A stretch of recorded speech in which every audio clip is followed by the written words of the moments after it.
Previously on the Game On podcast.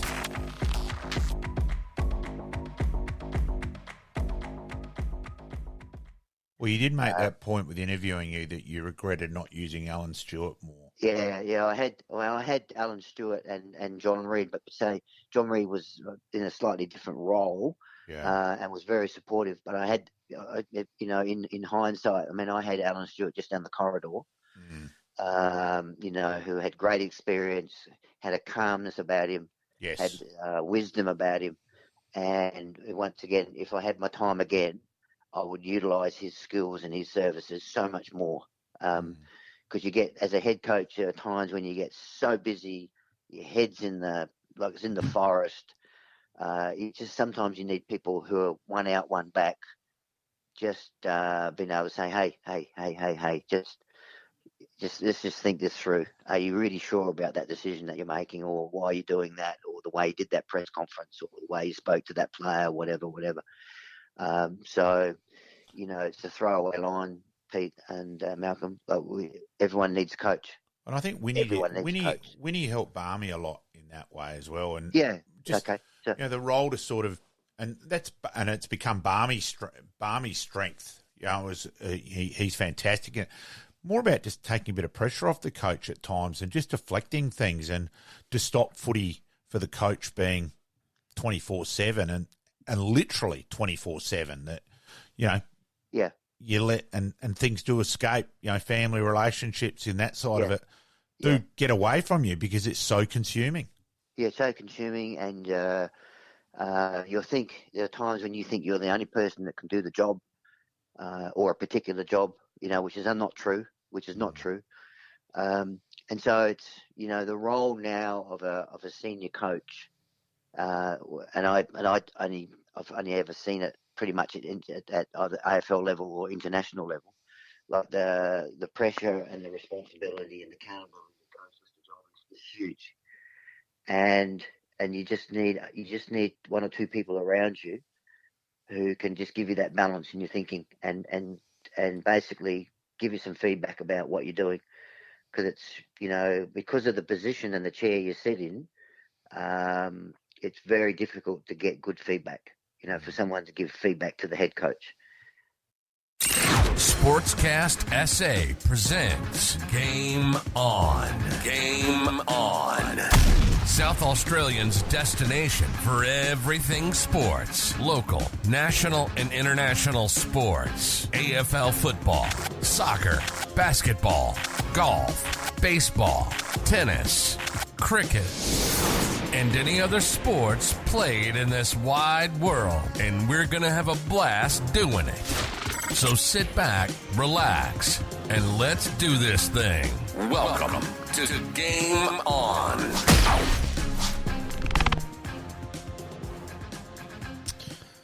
Welcome to Game On. My name's Pete, once again joined by Malcolm and Neil Craig, part 3. We did split that interview up, and some tremendous insight into the coaching side of things, and how if we could do a time again in the coach's box, or for Neil to do his time again, he may have done things a little bit differently and utilised some other skills. Yeah, and his honesty was great. Really enjoyed the chat. Pretty privileged to have him on with us for about 95 minutes. As I said, we were the lucky ones there and greatly appreciated. Absolutely, and we do have replays of that on all your favourite podcast providers, and we're starting to put up some additional content on YouTube as well if anyone's interested in watching. I may have listened to a bit of that last night. Fantastic. Around the grounds.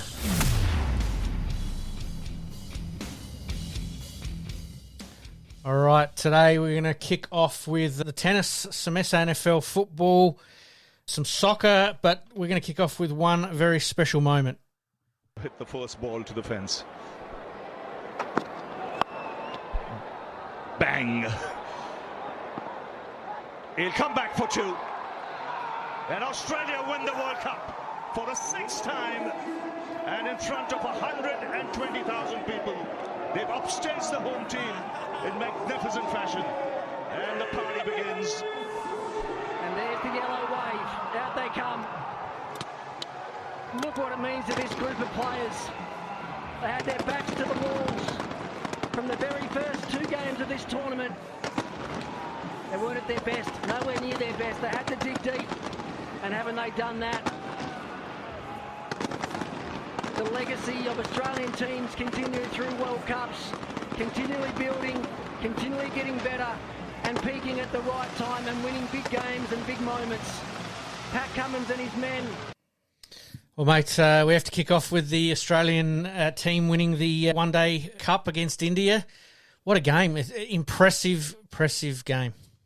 Look, Australia winning the toss, sending them in. Probably, I think, the thing back here, we don't really understand the due side of it because that doesn't happen over in Australia. So you just think, what the hell have you sent them in for? You got to get the runs on the board. But it turned out to be a masterstroke. A great decision. Look, his captaincy throughout it. And let's not also remember the fact that we lost our first two games. I was going to bring that up. And in the third, Sri Lanka were none for 125. And about 15th over. Mm-hmm. So, you thought, and geez, this is terrible. Right? But then just built, and there were some ridiculous games like Maxwell against Bangladesh. That just doesn't happen. Well, that was one of the best 200s and weirdest 200s you're ever going to see. It was bizarre. You had Travis still here. Yes. Competition's going on, and he's talking to him the Shield game. How are you getting on? Yeah, wait and see. And so you just thought, why in the hell have they kept him in the squad? Mm-hmm. I think you mentioned he hadn't even touched a bat up until that point, which is just insane. He had a hit a couple of days for the game against New Zealand, comes back in, makes 100, and that man of best performed player in the semi and man of the match in the final. It was just incredible. And let's also remember, Travis wasn't a set player in the one-day side for quite a long time, and comes through and does that, and in the final just smashed him and basically set it up so that Marnus could actually just bat and bat like a test match and just work the ball around for 1 and 2 and, So it's been a ridiculous tournament. Like it's Pat Cummins, 12 off 68 balls and things like that. So it's been bizarre. Mm-hmm. But in the end, to win in India, and I do agree with the comment in the end, it is our greatest victory. One-day achievement. Mm-hmm. I think with considering where the tournament was played in India, 6 players in the team of the tournament, but in the day which mattered, and Rahul was probably the surprise selection in that team, and then in the final he sort of choked a little bit and wouldn't play a shot, which I think it showed there that India were worried about their tail. Well, it was a bit bizarre that they qualified so easily and yet still didn't use their tail. They still kept going. I think they got carried away, and it's the Indian way with Kohli and trying for his records and all that, where Australia, it would have been right. We're almost reverting the batting order to give everyone a hit. Yep.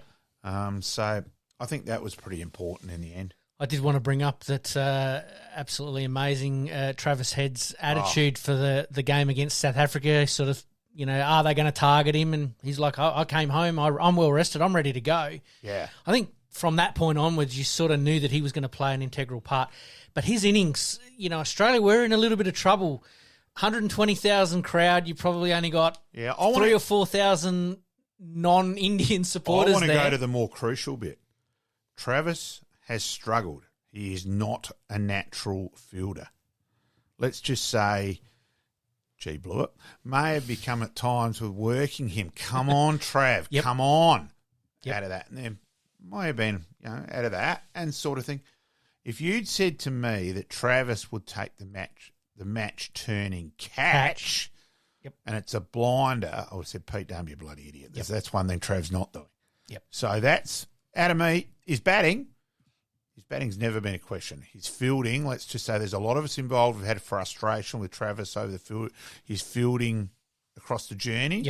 But finally, it's all clicked. He did it when it counted.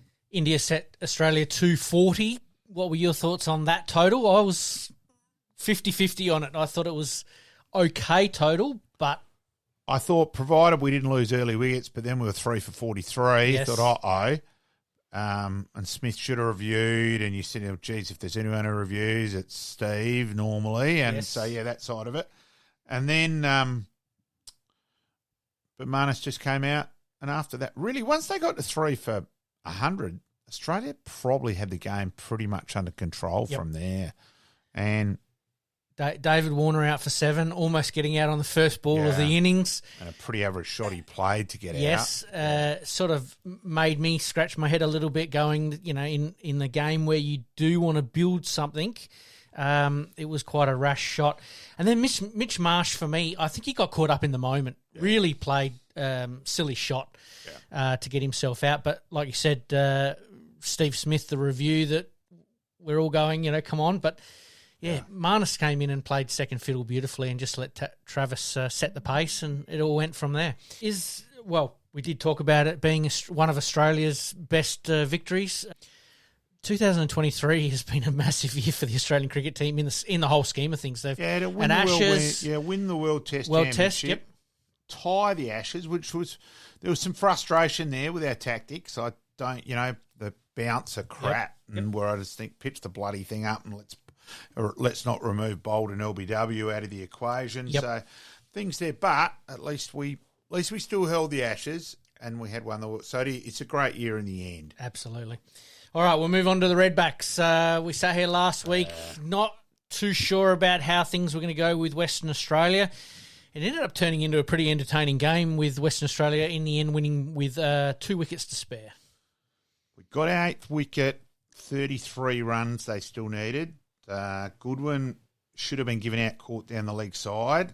It definitely, if you're watching the replay, it definitely did flick his glove. So that was a bad decision, which really hurt us. But we just didn't make enough runs again. Our bowling's doing the job, but it's a bit crazy that Ben Menenti is playing effectively as a batsman at 8. Mm-hmm. So our balance still isn't right.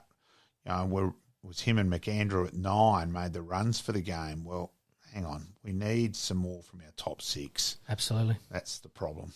Encouraging signs, though, from the bowling attack. We have had Ryan Harris on the podcast, and we have posted a few things on our socials about shorts from his interview, and one of the things that he was excited about was the depth of the bowling. So that part of it's coming together quite nicely. Look, McAndrew and Buckingham have both been pretty good recruits. We've got to be fair there. Mm-hmm. I think Duckett's, and let's also forget, unfortunately, Spencer Johnson hasn't played yet. It's halfway through the year nearly, and he still hasn't played. Mm-hmm. And ironically, he's then off to play for, he'll probably come back to play for Brisbane Heat. So there's a bit of irony there, so a little bit of frustration. And then following on from that, South Australia scoring 2 for 279 in the Marsh Cup, 50 overs, but Western Australia chased that down with 3 balls to spare. You dropped. Unfortunately, Henry Hunt dropped 2 catches and 3 balls towards the end of the game. That's not good. All right, we'll leave the Redbacks there for the moment, but we have to talk about the women's WBBL Strikers sitting top of the table at the moment and going along beautifully. Probably not a star. Probably not they're not the most star-studded side in the competition, but they just seem to be able to perform to and keep to a low total and that side of things. So they're doing the job, and so it's good that we won it last year. And traditionally, a lot of South Australian teams, as we know, in anything, we can win and then fall away. So it's good that they're still around the mark. Absolutely. All right, we'll move on to the AFL. Draft picks. Adelaide turned a little bit of magic with some of their picks to get Daniel Curtin at number 8. Look, we just got to wait and see. As we know, it's all smoke and mirrors. What I will say, for me, the one thing that I watched Taylor Goad play 7 times this year. For me, he's the most exciting young ruckman I've seen since Sean Wren in terms of his appeal. Now, KG says the best. No, I'm saying most exciting. He got a clearance in the under-18s where he roved his own tap, and he is 6'11", and that. So there's things there. Shades of Nick Naitanui. Oh, look, very much so. And look, it was a bit of humour in the 18s grand final. I saw Jason Miller, ex-Norwood player, in the crowd, so I went up and say hello, and I said, look, I've got to be honest, my main interest in this game is Taylor Goad. I've commentated him a few times. I'm really just studying his hand and his direction to see if there's different speeds hitting the ball and that. And he smiles and goes, he's going out with my daughter. So I said, now, how tall is your daughter? Knowing that she was next to him and she's quite tall.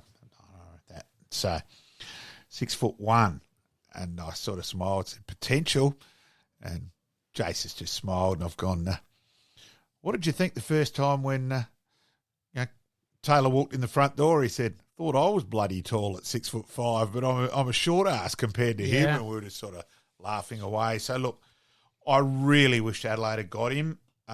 One pick before was North Melbourne, who picked him at 20. Charlie Edwards was taken at pick 21. Look, I just think ruck's still Adelaide's big weakness. I do go on about that. I admit that. I thought he was a necessity. So, look, you've just got to wait and see. At the moment, I'm critical because we missed out on Taylor Go, but let's wait and see. Look, I actually wish Taylor had gone to a club who are probably a little bit more advanced than North Melbourne, but he has got Clarkson. I just really hope the development coaches and things then come, because he's so raw. Mm-hmm. He's played very little footy. He played basketball growing up, so he's only played a couple of years of footy. So honestly, I think he's untapped potential. And I do also wait, because there's one thing, you're commentating 18s games, you do talk to a lot of recruiters, and obviously I know a few of them as well. And I know one particular club recruiters thought they were going to pick him and hire, and unhappy that it wasn't. So you just got to wait. It'll be interesting to see what ramifications there are with that sort of thing. It was a little bit unusual for me this year, knowing probably a bit more than previous. So, yeah, just got to wait and see. Is it something that a potential Adelaide club could target in a couple of years' time? I mean, that's really where it's at now, isn't it? Is that the draft has been done and dusted, and now it's move on with it and look to recruit him next time round if the opportunity presents. I've got no doubt that Adelaide and Port would still have him very much on the radar in that regard. Absolutely. And to round out Adelaide's 3 draft picks, Oscar Ryan. Clearly Curtin, Edwards and Ryan were players that they've chosen to fill a need for some for the now and some for the future. Yeah, look, it's interesting because I'm, Bodie Ryan with Glenelg, and I rate him. I thought he might have been around the mark. So it's just, again, you just wait and see. It's just interesting that, like I said, because obviously there wasn't a fringe one that they decided was a toss of the coin, and so we'll go with the South Australian, but that didn't happen. Came a call for look. Jack Deline fell away and didn't get picked till 60 by Fremantle because there's question marks on his aerobic capacity. Yes. So we just got to look. Ability isn't a question. Yep. He can do the mercurial, but it'll be interesting to see whether he can get his body up to push to enough contests at AFL level. Okay. Was why he fell that far. Sure. Curtin and Michael Annie, they look like two that are going to be there for a long, long time for the Crows. Could complement each other beautifully. Yeah, look, you'd think so. And look, there's Max there now. Huge year coming up for Jack. Michael Annie. Look, probably, and it's not having a crack at Jack at all. He's probably just not as big a footy nut as Max.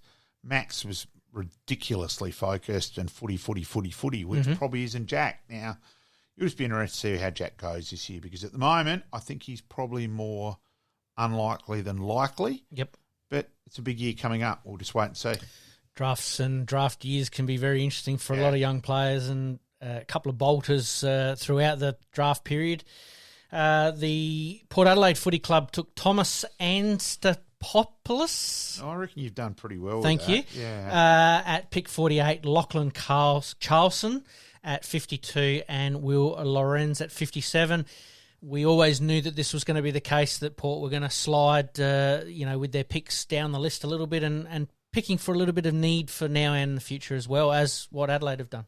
Yeah, look, and rap that Riley Bonner's got another chance at St Kilda today, so good luck to son of Bonaire and that. So rap that he's still on a list, so we wait and see. And look, it was interesting today, I thought, in the rookie draft that Adelaide picked Will Hamill first, so Port Ball Ace was available, so it was almost almost daring you, I think. So I think they knew that deep down Port weren't going to pick him, because if they had, it would have been the other way around. Yes. So I thought that was interesting.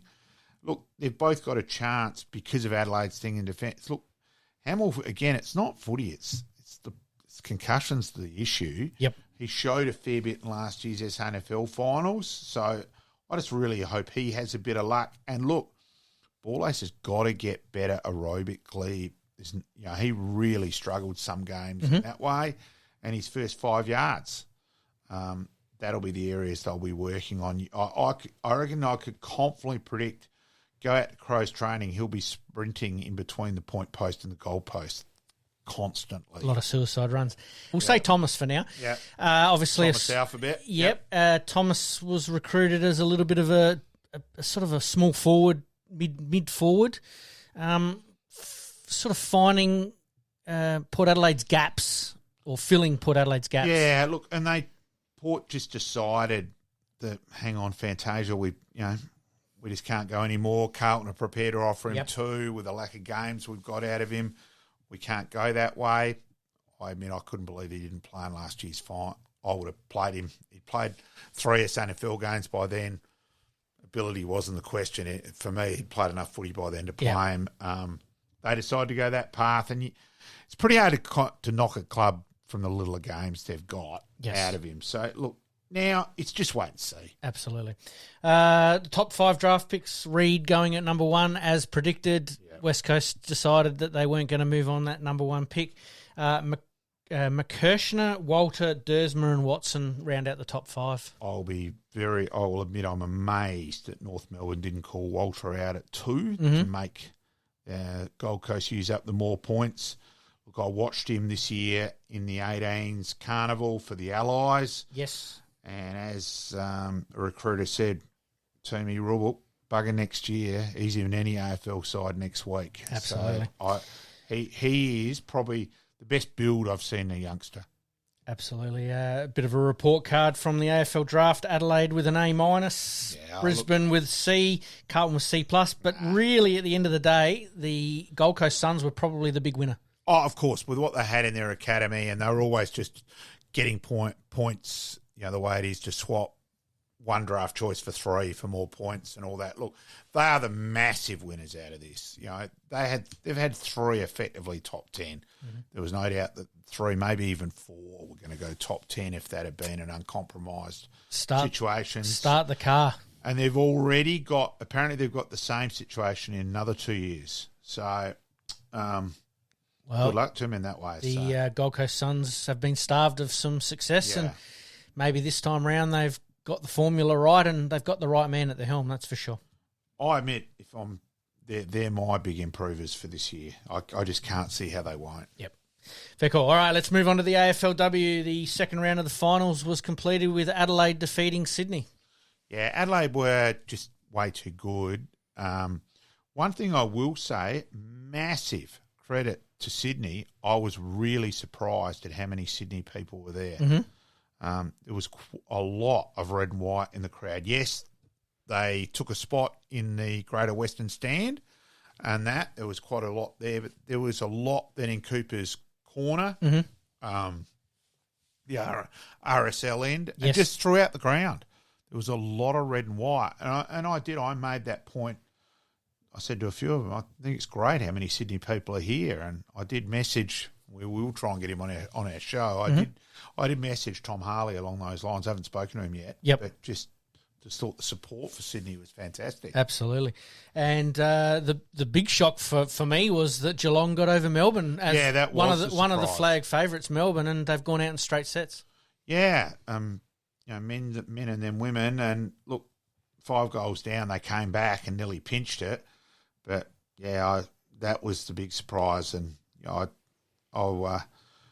you were saying here, I'll go a Brisbane v North Melbourne final, mate. All right, we'll get to that one in a minute. But Adelaide to play North Melbourne at Icon Park. You're obviously tipping North Melbourne at this stage. Yep. I'm a little bit wary that a team that has beaten you a few weeks ago, you've got that little bit of extra walk in your step going, we're not going to let it happen twice in a row. And Adelaide have been pretty resilient. Yeah, very much so. It was a bizarre game, though. North Melbourne looked the 5 goal the better side, yet Adelaide still managed to pinch a win. And they're not as good this year with who they've lost to Port, with Ash Saint, and that would be awesome in their in the Crows forward line now. So they're not as strong. So their resilience has been fantastic. I think North Melbourne will just be too good. Mm-hmm. We'll wait and see. Absolutely. And then the other game was Brisbane v Geelong. I think Brisbane, along with Adelaide and Melbourne and the Bulldogs a little bit over the last few years, have probably been the measuring stick, and certainly Adelaide, Brisbane and Melbourne have been up there again this year. And Brisbane have another chance to host a grand final too. That's the other thing. Yeah. Oh, look, the perfect weekend would obviously be Adelaide winning and Geelong winning, so the grand final would be at the home of football. We have a superb scoreboard attendant. Yep. But, yeah, we'll wait and see on that one. It'll be a huge crowd if they do get up, that's for sure. All right, let's take a very, very quick break. When we come back, we've got tennis, NFL, soccer, and in our past players, past legends, we've got David Payne. You're listening to the Game On Podcast. We'll be right back after this short break. All right, tennis. Nadal sends out a tweet, and all of a sudden, the whole tennis world has gone absolutely crazy, saying that it looks like 2024 he'll be back at some stage, but maybe not for the Australian summer. Yeah, let's just wait and see. Still, you got to see how his body comes up. Good bit of fun. Absolutely. Yeah. Social media marketing machines, seeing him hit a couple of backhands and a couple of forehands, and all of a sudden they go absolutely nuts. Nick Kyrgios was very interesting. He had an interview with the Tennis Channel. Still a 50-50 prospect for the Australian summer with his knee and wrist injury that is still plaguing him a little bit at this stage. Not on the side to win the war, Nick. Fair call. And Djokovic wins the ATP Tour Finals in fine style with a big victory over Alcaraz in the semis and Jannik Sinner in the final. This is his 7th time winning the ATP Finals. I don't think you can say anything more, can you? Whatever. Look, he's nearly. We know he's in the equation. Yes, I think he's almost now. You've got to say, he is the one. Conceding the white flag goes up, and he is number one. Unfortunately, yeah, fair call. All right, and obviously, as part of Djokovic doing so well at the moment, this year he won 3 of the 4 Grand Slams. But he set his sights on next year winning Grand Slams as well, and trying to obviously do the Golden Grand Slam, which is all 4 Grand Slams and the Olympic Games. Yeah. It's a pretty fair target for a 38-year-old, somewhere in there. Around there, but look, I'm not betting against him, put it that way. No, fair call. Alcaraz was the big improver in 2023, and I expect him to be around the mark as Hopefully. well. But there are a group of young players that are coming up that anyone can pinch it on their day. Yep. All right, we move on to the SNFL. We're going to talk Central Districts today. A couple of recruits. Wilson Barry. Yep. Kay Pudney. Yes. Jake Gapur. Yep. And Maximus Monaghan. What a great name, Maximus. It is, isn't it? It is. You could see him becoming a cult hero. Yeah, out at the Ponderosa. Look, Rossi, that's his strength. Mark Ross obviously was with Nord, now with Centrals. Recruiting is his strength. And look, they continue to build. Like they were unlucky, probably in the finals a little bit, and that. Mm-hmm. I'm surprised that no one picked Harry Grant up. I was really hoping he would. Yep. For his own sake. Yes. So I think Centrals today, I reckon there'd be a bit of celebration out at the Ponderosa that they've kept. And he was the best player in the competition last year. Well, I'm glad you brought that up. I mean, we sort of had predictions at the beginning of the season last year that Centrals might struggle a little bit, and they ended up making a finals and was probably a little bit unlucky to run into a pretty red hot team along the way, that's for sure. Yeah. So, they continue to build, and also they've got the Dynamo, Watt Sharp, the boy who won the under-18, the kid from the 16s and 18s. He's the most similar junior I've seen to Gary McIntosh when Macca came straight from 17s, juniors, 81 to 82. Yep. There's definite similarities. Central's a bit of a watch and wait and see at this stage. We're going to, over the next couple of weeks, go over a few of the SNFL teams and who they've recruited now that the draft has settled down a little bit, and now that they're going to be starting to recruit players as we go along. All right, we move on to soccer. Adelaide United play Western United this week. Yeah. Looking for a response after the 5-1 loss to Sydney, which we did talk about briefly last week. Yeah, the bizarre game against Sydney, so we now just wait and see on the response.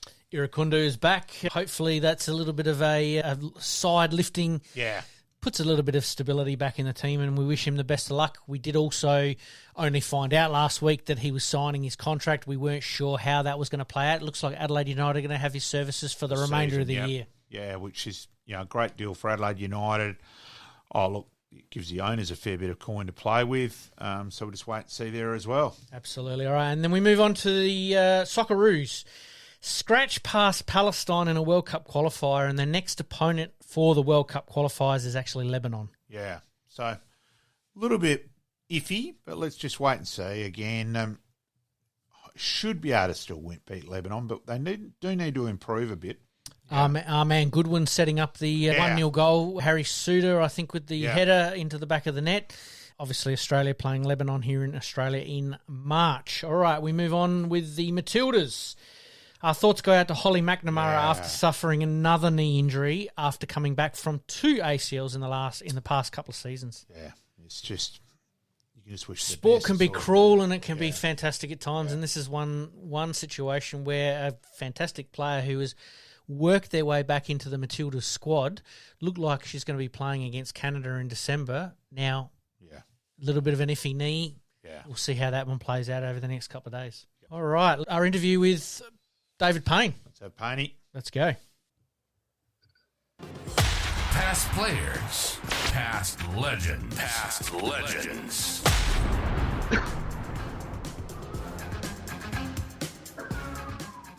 Tonight we welcome Nord's electrifying small forward David Payne. 194 games, 311 goals, leading goal kicker in 91. Of course, a member of the history-making premiership side in 84.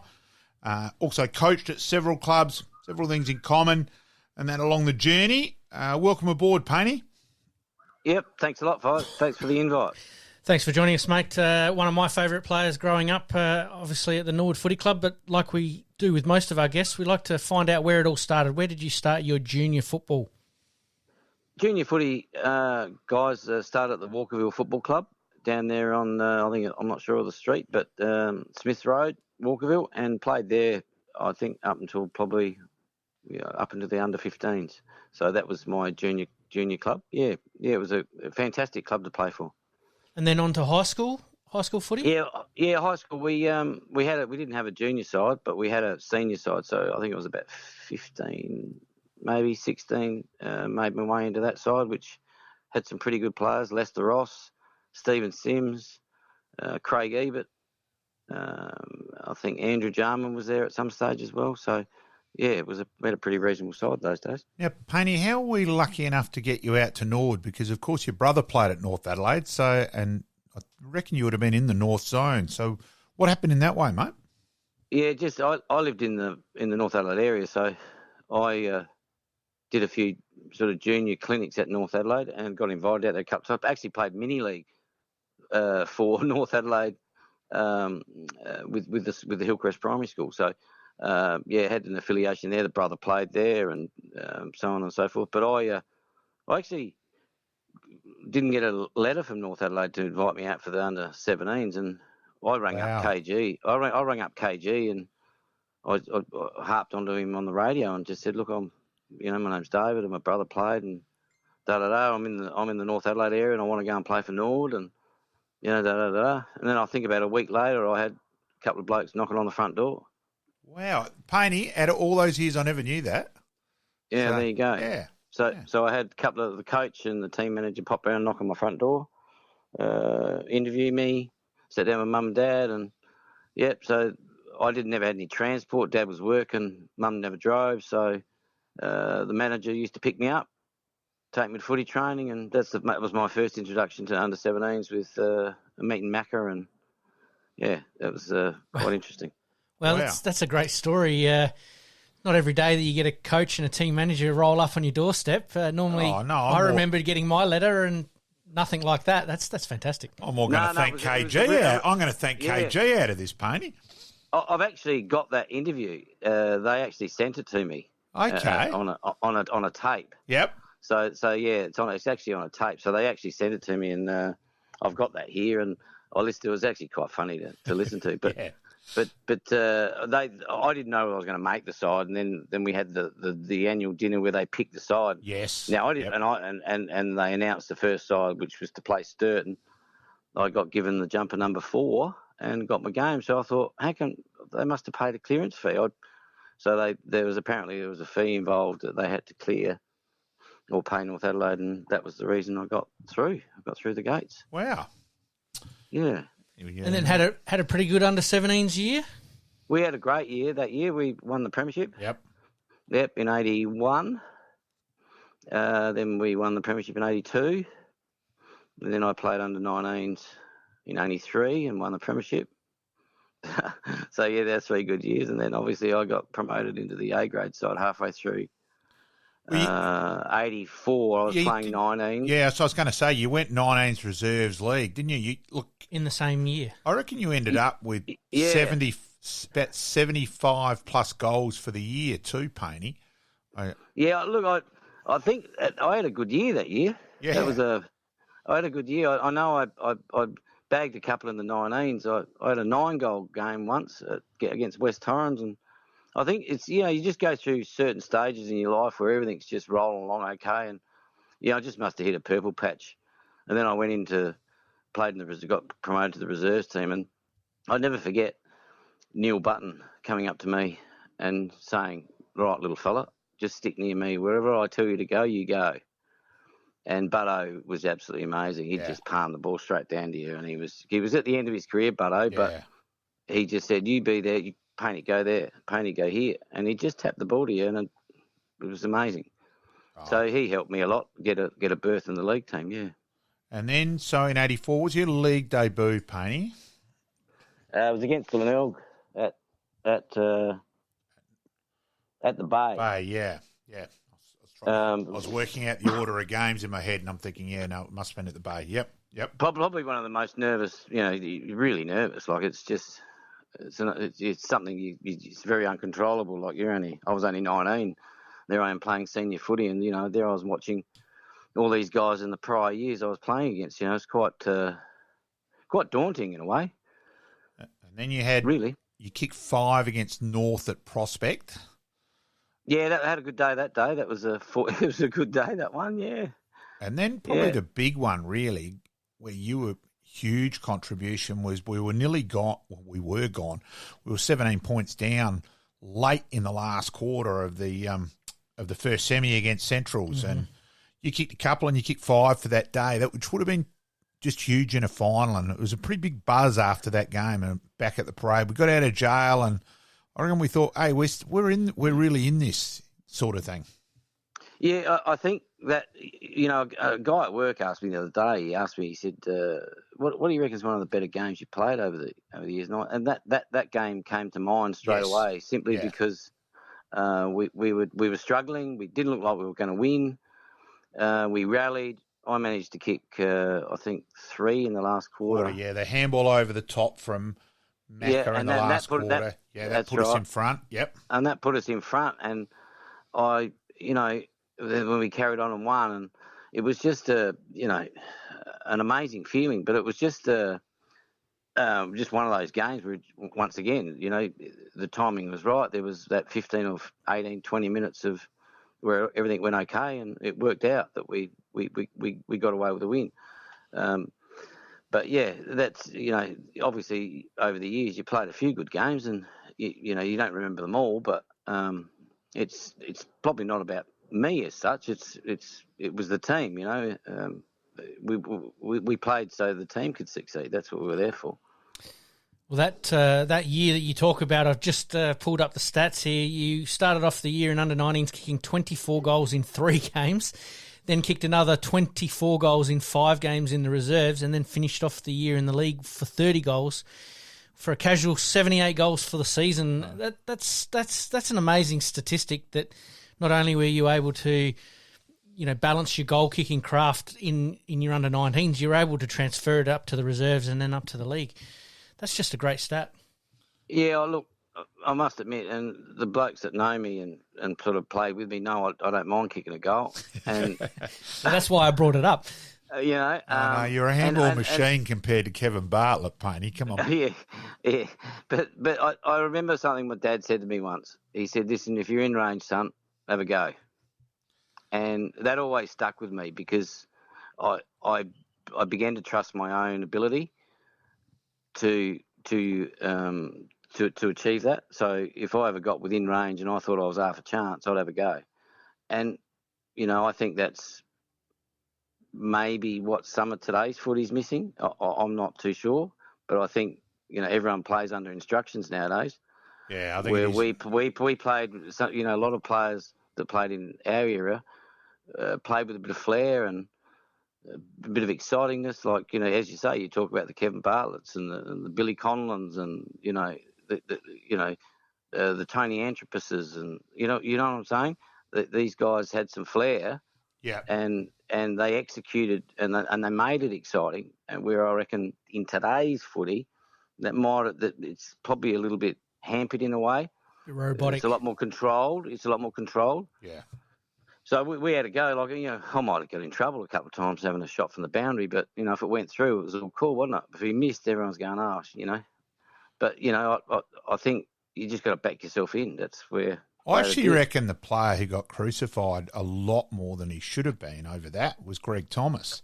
I think he was, he seemed to cop it more than anyone else if he didn't give it first time. It was a little bit bizarre in that way. Yeah, I think I've had a bit of a handle that, you know, no handball pain. You know, I got that that handle for quite a number of years. But, you know, so be it. If I didn't handball and I kicked the goal, what's the problem? Yeah.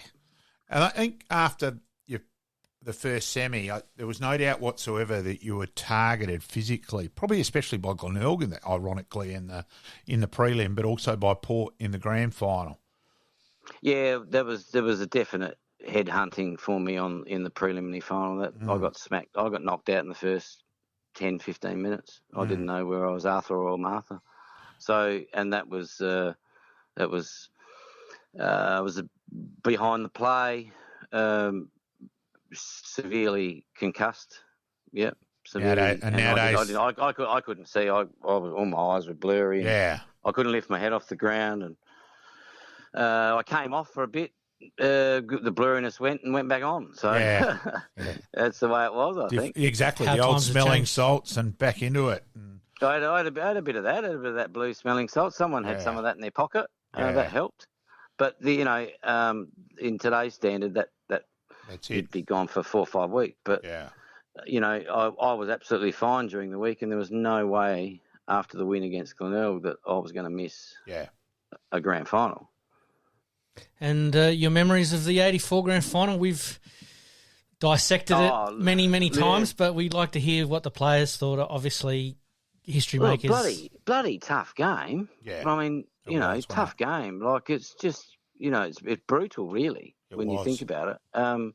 You think you got a yard and you haven't, because the bloke's right on your hammer. You grab the ball and you got tackled. I mean, it's like normally you might have a bit of a free yard here or there, but there was no yards given in that game. But it was just one of those games that you probably look at and go, well, gee, we were lucky to get out of that. If that's the way I'm looking at it, because I only watched the video only about 6 to 12 months ago, and I reckon I might have watched it since then, Painey. Yep, go. But I watched it by myself, watched the whole game, and I thought, and I analysed it myself, and it was the first time I've actually really sat down and watched it, and that's 40 years nearly after watching it, but we were in a bit of trouble. Oh, look, let's be honest. Quarter. Yeah, it was only the third quarter. I think Port's stupidity really helped us early. Like, Evans got sucked in. Dwayne Russell gave that free kick where he ran through when Evans had marked it, ran through Leicester, and when Evans had marked in the goal square. Evans kicked into Craig on the man on the mark, where Craig just got inside his head. So there were several things in that game where they were crucial. They were goal-turning moments. I think you're right. I think maybe if Tim Evans had a kick straight, I'm not sure how many points he kicked in that game. I know he had quite a few shots at goal and he missed. Yeah. which was highly unlikely for him to miss. Yeah. There was a couple of hard shots, but there was a couple of goals that we thought, oh, geez, he's going to nail this, and he missed. Now, whether that's due to the pressure, I mean, he kicked in the man on the mark as well, and I reckon that's probably even a more crucial one, where that's showing that you're not thinking clearly. So, and then it was an incredible game also for individual. Keith Thomas's mark. We're always going to remember that. Aishi's run in the last quarter. And, of course, from the David Payne article on the Footy Almanac site, and what Red Leg can forget, the beautiful side of Glenvar Daniger picking up on the half volley, giving off to Payne, who goes long. Rocky Roberts rises up over the late Anthony Williams, spills to mark, but recovers to kick his sixth, and the camera goes to the fist-pumping Neil Baum. Yeah, I mean, that was quite... Because I was actually trying to kick the goal. You got pretty close. If you look closely at it, I'm trying to do a torp. Yeah, I was going to say it was an attempted torp. Yep. Yeah, it wasn't a drop punt. It was a torp because I knew it was late, and I thought, well, I better have a big dip at this and see if I can, savour something out of this. But and it worked actually better that it was a torp because actually I covered that little bit further. Yep. It just went that little bit further, and it was it worked out all right in the end. But just a tough game. Like two really good sides, two very competitive sides, and we just happened to sneak over in the long run. But during that game, it could have gone gone either way at certain stages. But once again, there was things that happened in that game. Justin Scanlon's mark there. Yep. I think he took two rippers in the last quarter. Yep. Now they're saving goals. Like if that ball had hit the turf and Bradley or Clifford had got hold of it. It could have been a different story, but he took those two really good marks. Bruce Winder, I mean, the undeniably soft-spoken man. That just if you go just go and watch how many times he did mark the ball going into defence. Great hands, Bruce. Always. And he just saved us on many times. So there was just for me, it was all a bit blurry. But you sort of until you watch it again and see that there's vital stages of the things that will happen in that game. Certain tackles in the game that were laid that stopped Port getting her free flow, and there was just so many things happen. It's a hard one, Paney, in terms of I go look the 73, and I've watched it as an adult. I was only 10. But that's all. I've always thought that was the game. And, there was Corns' mark. But the same thing, pretty incredible. Bob Hammond's best on ground in a losing grand final playing full back. So there were things in that game as well as 84. And for mine, it's hard because 84 obviously means so much as a Nord man and all that.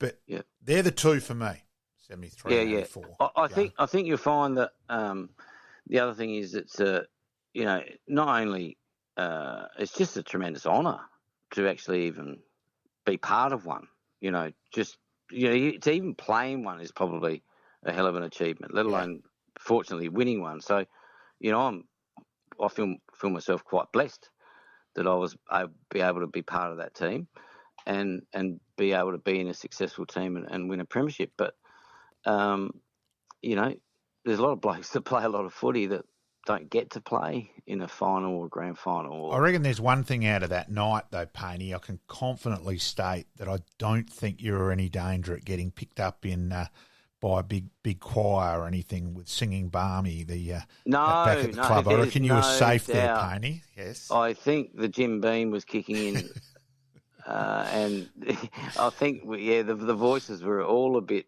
bit hoarse by that stage. Yes. Now, talking about Barmy, not Neil Baum, but Craig Baum, what were your thoughts when him and Evans are going toe-to-toe in the square at the national anthem? Oh, look, you're a fair way away, though. Honestly, I didn't know what was going on. Really, I didn't. This was all secrets behind closed doors stuff. I mean, obviously there was some plan to rattle his boots. Yep, by the late Ian Stazanowski, mate. Yeah, but I didn't know anything about it, and I'd say half the team didn't know. Yeah. But I just said, oh no, here we go. And then not only that, it was straight after the ball was bounced. we got the kick down in the forward lines that went out of bounds on the full. You effectively had the first kick of the game, really. Yes, I did have the first kick of the game, yes. And it was on again. And then I'm thinking, oh no, here we go. I'm not built for this because for all this tough stuff, and I didn't want it to be, obviously if you had, obviously you're all committed, but I just didn't want any nasty stuff happening, because that's not what you want. But I think we got a free. Did we get a free kick out of that? Free kick and Aishi kicked a goal. Aishi kicked goal. So that put us on the board. So that helped us a bit. But after that, I think after those couple of instances and then the run through with Russell, I don't think there was much else after that. No, it wasn't too bad after that. It quieted down a bit. It wasn't. It definitely wasn't like an 87 or. No, 91, not the bloodbath. Or 91, you know what I mean? So it's definitely not like that. But it was, it was a pretty physical game, and, I think we're all pretty tired at the end of it, yeah. And so, Pania, after the 84, a couple of times there we got the prelims, whatever, and I think while we always thought we underachieved at Nord and that, I've probably mellowed a little bit on that, where I go through and go, hang on, let's go back to 84. Let's remember that we were, as we've said, the Central's the first semi and all that side of things. So, and I think we've just got to give a bit more credit to the rest of the competition at how strong Glenelg, North, and Port there were. Though it was a really strong era in South Australian footy. It was as strong as possible. Like, it was as good as it gets, really. Yeah. It probably until the probably started to fade a little bit in the early 90s. It started maybe, but all through the 80s. I mean, Glenelg, North, Port, they were just tough sides. I mean, Glenelg were 85, 86. Yeah. You had North Adelaide, which were a huge talent. Yeah. And you had Port, which were always around the mark. So, I mean, you had those top teams, and then you had Centrals were always bloody hard to beat. Yeah. Westies were hard. I mean, none of these teams were easy beats by any means. And, they were out to get you. So, it was quite physical too. That's the other thing. It was, it wasn't a soft sport by any means. It was pretty physical and pretty competitive. And there's always a bloke or two that's ready to, just try and hurt you a little bit. What were the crowds like? Because obviously doing this podcast, we sort of get a rough idea as to what the crowds were like back in the mid 80s, late 80s. Oh, look! As a player, did you really enjoy playing in front of a big crowd? I love playing. Yeah, I love playing in front of great. It was great playing in front of lots of people. But I got great enjoyment out of playing at Nord Oval. Yeah. I mean, your home ground, your home deck with 7 or 8, 9, 10 people just on top of you. 11,000 people. Yeah. You get 11, and you run out, and it's just people everywhere, and you snag a couple of goals, or the team kicks a goal, and it's just fantastic. Oh, and I think the AFL show that with Gather Round at Nord and that it is the best suburban ground. And that if people just are a bit rational and a bit honest about it, and it's it was turning up for Gather Round last year on the Friday afternoon. I actually, as I got there, ironically, Fana was walking along Wood Street as well. I just said, geez, this reminds me of walking into Nord Port in 82. And, it brought back – it wasn't so much the footy. It was just brought back memories of a packed Nord Oval. Yeah. I think, the home – playing, even at Thebby in those days, playing at Thebby and playing at Woodville and playing at Richmond and, they still drew good crowds and it was great. I mean, even Footy Park. I mean, I played quite a few Anzac days on Footy Park Oval and standing there and listening to the bugle go, and just the shivers are going down your spine. And then as soon as the bugle finishes, like with the crowd roar, and there's 30, 35,000 people there on an Anzac Day. Just an amazing feeling. So, look, we love playing in front of crowds. I mean, that's what you go, And they went to see it. They went to see, the people went to see a good game of footy, didn't they? Yeah, and I think we'll move on to that side of it a little bit later as well in terms of So, Payne, you started off in 52 and then, of course... number 52, yep. Of course, went to 17. Go through that a bit, mate. Yeah, I thought that'd be a bit. That number was a bit high for me. Bit too much weight. Bit too high, and I think quite a few blokes had 52. I think Staritsky had 52, and Flavey had 52. Yeah. So I think you find that most blokes ditched that number. It was a bit high, but I remember Smokey coming up to me in the start of '85 and said, "Look, David, there's a couple of jumpers available. Which one would you like?" And that 17 was there. So because I think they rested it in '83 because rested in '84. Yeah, after two. They rested his Guernsey, so no one was 17 that year. Yeah. And then they bring it out. So that's normally what they did in those days for pretty legendary players. They rested their Guernsey and then gave it to someone. So I took 17 after Tubby because you're about the same size. So also your brother's number as well, mate. Yeah, he wore 17 as well. So I think a couple of the brothers both wore 17 at some stage. So yeah, no, it was just a lucky number. I just like the number. Join the club. It's my favourite number too, and it's partly because of you. Okay, that's good. I didn't know. There are, Painey. I didn't realise that either. There you go. So go through some other highlights, Painey, of just playing wise. Look, there was all sorts of obviously from a personal note, playing well is something that you like to do, isn't it? I suppose. Yep, absolutely. So playing well and getting the best players. I mean, you don't want to say that, but to be honest, it's nice to play well. But then if you play well and the team plays well, then you win. So then there's a result on the end of that. So obviously playing well in a winning team is a good achievement. Playing well in a losing team is still, I think, there's a lot of times I play well and we got done. So, playing well consistently, I think was something that you try to achieve. Highlights was, playing for the footy club's obviously an honour, right? So, that goes without saying. And being able to maintain my status, I suppose, for the 10-year period and play league footy on and being needed or wanted as a player was an important. That made me feel good because the team liked me being in it, if that made sense. Yep. I was a benefit to the team, so I appreciated that obviously. Yeah, playing finals footy was tremendous. I mean, we would have liked to have had a little bit more luck later down the track. Yep.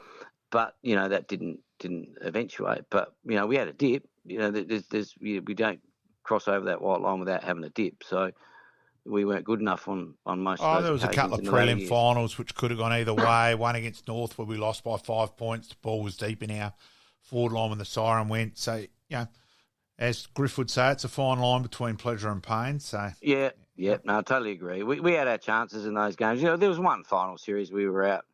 I mean, we never had Macca. We never had Craig Kelly. Yes. We never had Michael Taylor. I mean, you take those three guys out of your team. You put them in the team and you're half a chance. I mean, you're two of the best centremen in the league going around, and you haven't got them in your team. So, it is what it is, unfortunately. And we had a dip, and there's no doubt we had a dip, but we just weren't good enough on a few occasions. We have just been speaking with David Payne, and fantastic to not only reminisce on Payne's career, but some life challenges as well. And I think he put it perfectly well that, that you can go through life and do things a certain way, and you can change that and change your perspective and turn that around very, very quickly. Oh, look, it's a subject David and I have close together. I'm now 11 years and 3 months since I've had a drink of alcohol. It's a struggle at times. There's times you don't feel like you fit in. Other times it doesn't worry me. But you just got to be honest to yourself. I finally stopped bullshitting myself. Yeah, I'll just have a social drink. Yep. Just never did, and I was good at it. I was good at hiding things and that. And as Payne said, you just got to not lie. Mm-hmm. Yeah. Fantastic that not only yourself and Payne have beaten it. I won't say completely, but it's an ongoing issue that's wide in society as well. And congratulations and pat on the back to you guys for the hard work that you do on a daily basis. Payne's career was fantastic as well. Playing as a junior and kicking 78 goals within 1 year across three different grades. Was absolutely amazing. Yeah, and look, as we said, we probably highlighted it on 84 and had a bit of fun there. Absolutely. But yeah, look, pleasure to have David on board, and as I said, it's probably a bit of a unique relationship the two of us have got. Absolutely. Liking this podcast? Please like, rate, and subscribe.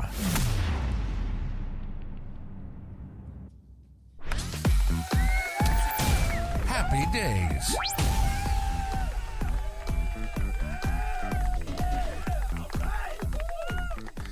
We'll kick off today with a bit of a lucky happy birthday. Well, not a lucky happy birthday. A happy birthday to a lucky player.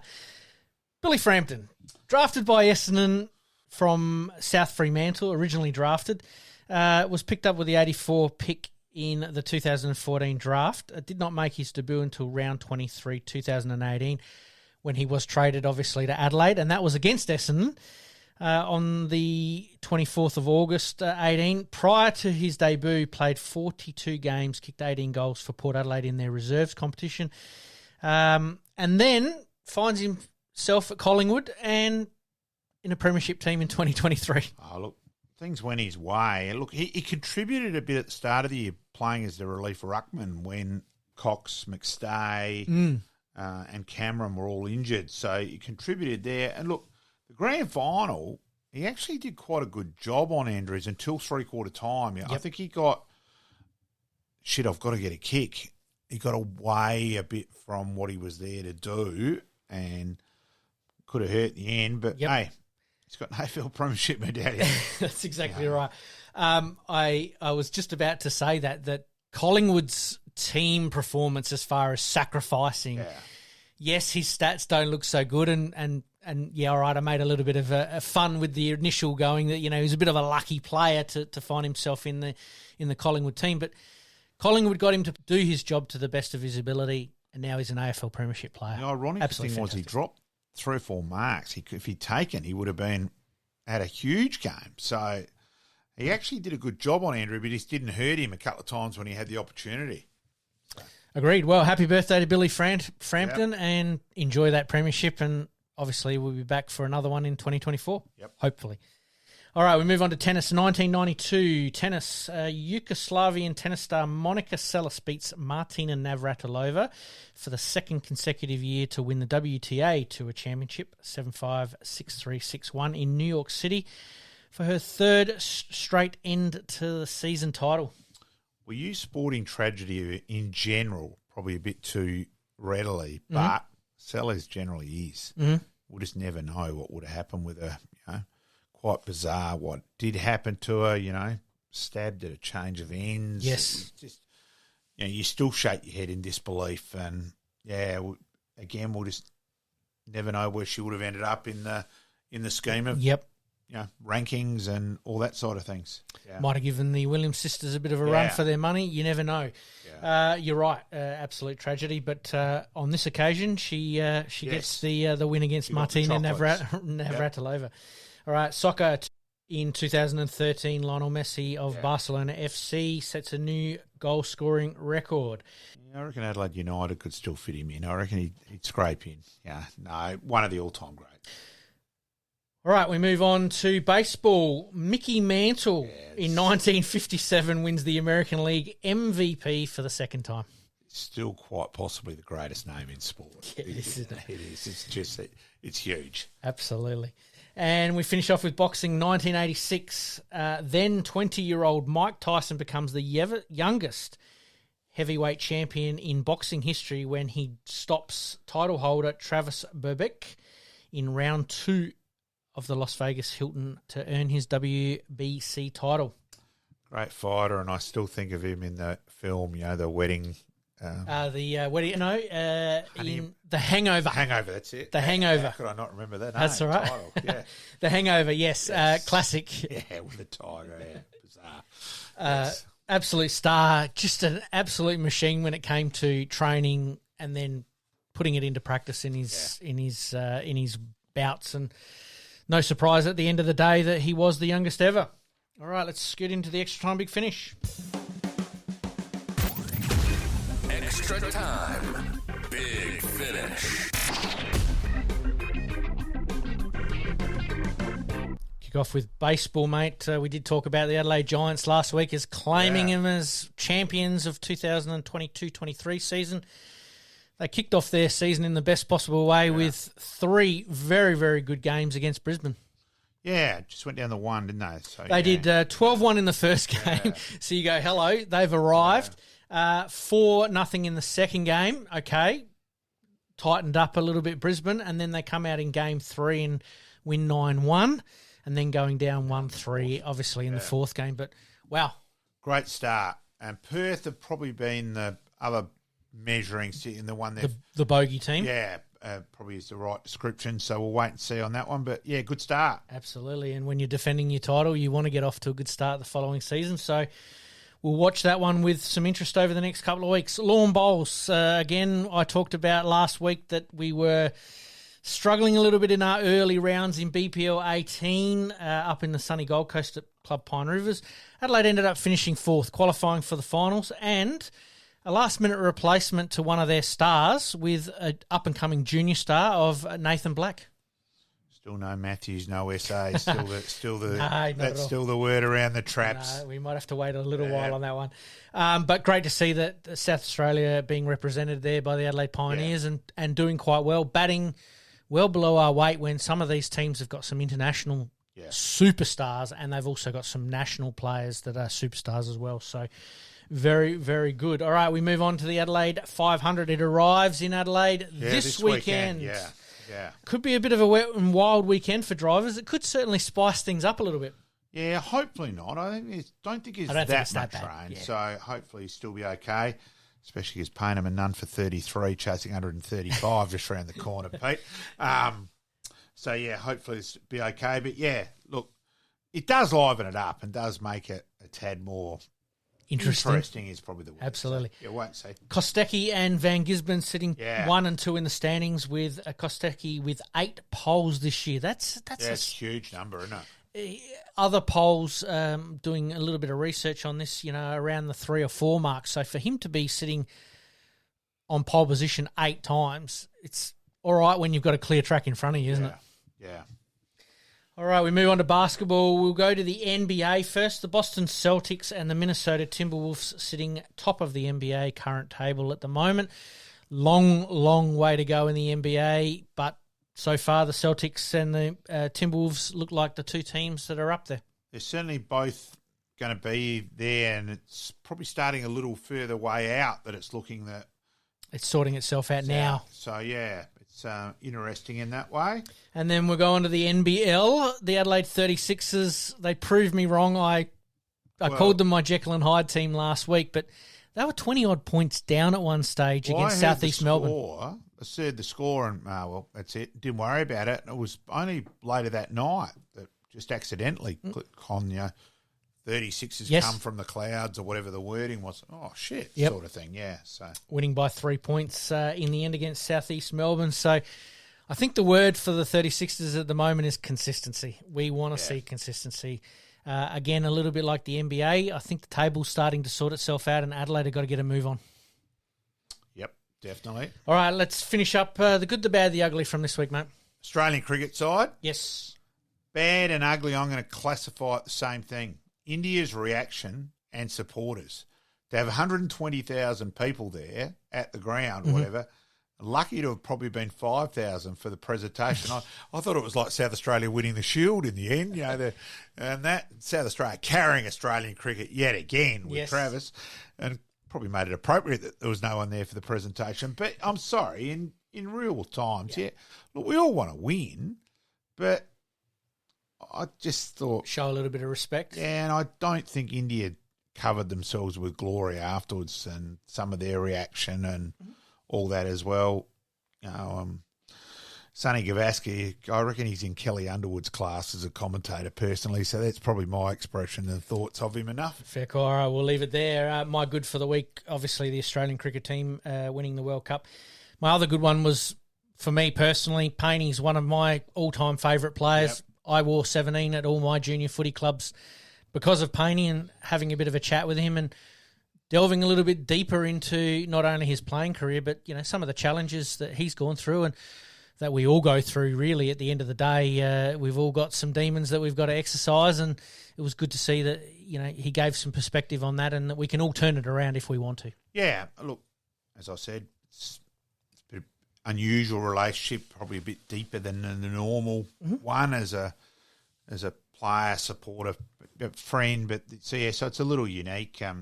He also spoke with my book launch. Yes. You know, Flipper interviewed him, and you could have heard a pin drop at Payneham that night. You know, obviously appreciated Paney doing that for me. Yep. So catch up and arrange for you to catch up with him as well, mate. Absolutely. Kyrgios, 50-50 chance is probably my bad as far as that. You know, he is exciting for the game, but we're not going to see him. And obviously Nadal, a little bit on the good and a little bit on the bad, that maybe we're getting our hopes up that Nadal might be the one to come back and challenge. And my ugly for the week, I can't go past, a bit like you, the crowd at the end of the World Cup, just not showing enough respect to the Australian cricket team, considering what they have done in the last 3 or 4 weeks with the World Cup being played. So we'll leave it there. But absolutely fantastic episode. As per usual, we promise to do better. We thank our special guest, David Payne. Thank you once again, Malcolm, and we'll see you next week. Definitely. Thanks, Pete. Thanks, mate. In this crazy world we live in, we all need the distraction. Enjoying the show? Like, rate, and subscribe. Hook up and connect with us on social media at SportsCast SA. We'll see you next time on Game On.